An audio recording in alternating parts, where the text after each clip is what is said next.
त्यांना माझी नम्र विनंती आहे की जेव्हा तुम्ही नर्सरी KG1ची शाळा निवडता तेव्हा कृपया मुलांवर व्यक्तिशः लक्ष देणारी शाळा निवडा, कारण या 3 वर्षातच मुले तयार होत असतात. मी हे का बोलतेय, कारण आज माझ्याकडे एक आई आली. तिने बरेच ऐकले माझ्याबद्दल आणि शेवटची मदत म्हणून ती माझ्याकडे आपल्या मुलाला घेऊन आली होती. मुलगा पहिला वर्ग पास झाला.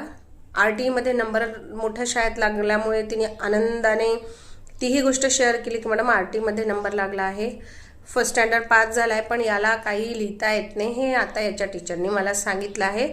सो तुम्ही काही करा, कुठलाही क्लास घ्या, पण याला इम्प्रूव्ह करा. आणि खरं तर मला कोणाचे कौतुक करावे ना कळतच नव्हतं. KG1 नर्सरी KG2 पास झालेल्या शाळेचं कौतुक करायचं की आता तो ज्या सद्यस्थितीत ज्या शाळेत शिकत आहे त्या शाळेचं कौतुक करायचं. मुलगा पास होतो कसा, त्याला लिहिता येत नाही तर? मुळात नाही, यात पालकांची चूक आहे.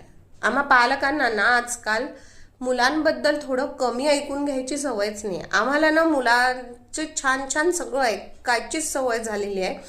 त्यामुळे व्यावसायिक शाळांनी पालकांना प्रलोभित करण्यासाठी वावा तुमचा मुलगा खूप छान करतो, खूपच हुशार आहे, हे त्यांच्या शाळेचं ब्रीथ करून टाकलेलं आहे. आणि त्याचा परिणाम असा होतो की फर्स्ट सेकंड स्टँडर्डच्या मुलांना लिहिता वाचता जरी येत नसेल तरी शाळा ते सांगत नाही आणि मग नुकसान मुलांचे होते.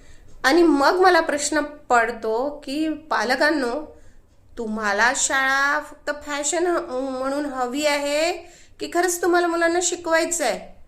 विचार करा आणि उत्तर द्या बाबा.